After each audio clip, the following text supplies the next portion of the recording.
Hindiya iyo Bakistaan oo ah laba dal oo ka wada dhashay dhul qura, ku wada hadla luqad qura, ayaa miles ka fog inay wada heshiiyaan. 23 bishii 8 1947 baarlamaanka Ingiriiska wuxuu go'aamiyay in Hindiya la siiyo xorriyadeeda, waxaana isla markiiba qaybsamay qaarad u ekaha Hindiya, waxaana dhalatay Jamhuuriyadda Bakistaan. bil kadibna waxaa soo ifbaxay isqaqabsi ku aadan gobolka Kashmir. Heshiiska kala qaybinta Hindiya iyo Bakistaan wuxuu ahaa mid ku saleysan arrimo diineed, sidaa awgeed heshiiska wuxuu qorayay in gobolada aqlabiyadooda tahay Muslimiinta ay ku biiraan Bakistaan, kuwa aqlabiyadooda tahay Hinduusigana ay sii ahaadaan Hindiya, iyadoo la raacayo sida dadka deegaanka ku nool ay jecel yihiin. Heshiiska wuxuu u dhaqan galay si fudud marka laga soo tago 3 gobol oo kala ah Junagadh, Kashmir iyo Hyderabad.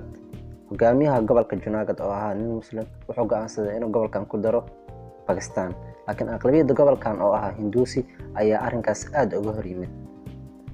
Sidoo kale arrinkaas la mid wuxuu ka dhacay gobolka Hyderabad, laakiin Kashmir arrinkeedu waa mid ka duwan gobolada kale, waxaana hogaaminayay nin Hinduusi ah wuxuuna go'aansaday inuu ku daro gobolkan Hindiya isagoo iska indhatiraya aqlabiyadda gobolkan oo ah Muslimiin. Waxaa kasoo horjeestay isla markiiba arrinkaas Muslimiinta ku nool gobolkan, laakiin hogaamiyaha wuxuu bedelay go'aankiisa wuxuuna ku qanciyay in aysan midna raacin labada gobol oo ay noqon doonaan wadan gaar ah.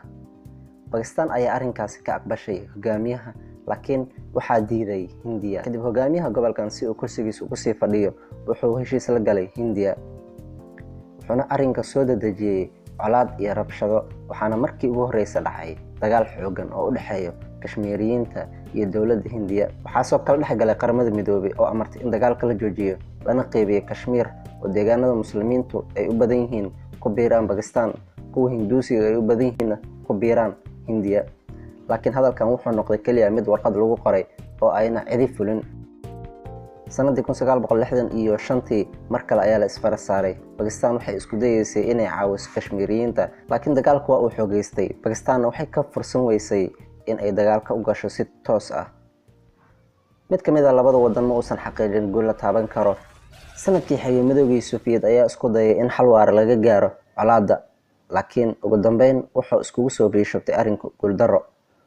Sanadii 1971 mar kale waxaa soo cusboonaaday dagaalka kadib markii Bakistaan ay uga shakisay Hindiya inay ku qalqaalinayso Bakistaanta bari inay ka go'do Bakistaan. Waxaana rumoobay arrinkii oo waxaa suuragal noqotay in Bakistaanta bari ay isu beddesho Bangladesh. Kadib labada wadan waxay jawiga u bedeleen tartan lagu tartamay hubka, mid walbana wuxuu gaaray inuu samaysto hub casri ah, waxaana sidoo kale barbar socday dhexdhexaadin iyo isku dayo nabadeed. laakiin sanadka markuu ahaa 1999 arrinku wuxuu noqday jugjug meeshaada joog kadib markii koox Kashmiiriyiin ah ay gudaha u galeen dalka Hindiya. Sanadii 2001 baarlamaanka Hindiya wuxuu ansixiyay in la hujuumi karo Kashmir iyo Bakistaanba. Haddaba hadda oo aan ku jirno 2019 waxaa weli muuqda in weli aan wax xal ah laga gaarin Kashmir. Haddaba ma isweydiisay maxaa muhiim ka dhigay Kashmir? arrimo la xiriira dhanka taariikhda. Hindiya waxay u aragtaa gobolkan inay iyada xaq u leedahay maadaama uu Hari Singh oo ahaa hogaamiyaha gobolkan uu heshiis kula galay in gobolkan uu ka mid noqdo Hindiya.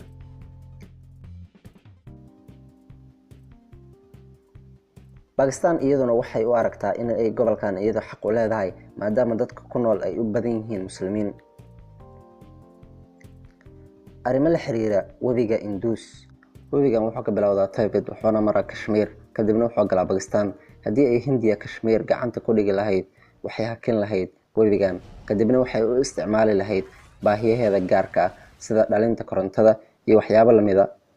webigan waa webiga ugu wanaagsan ee ay Bakistaan haysato, la'aantiisana waxba ma beeran karto.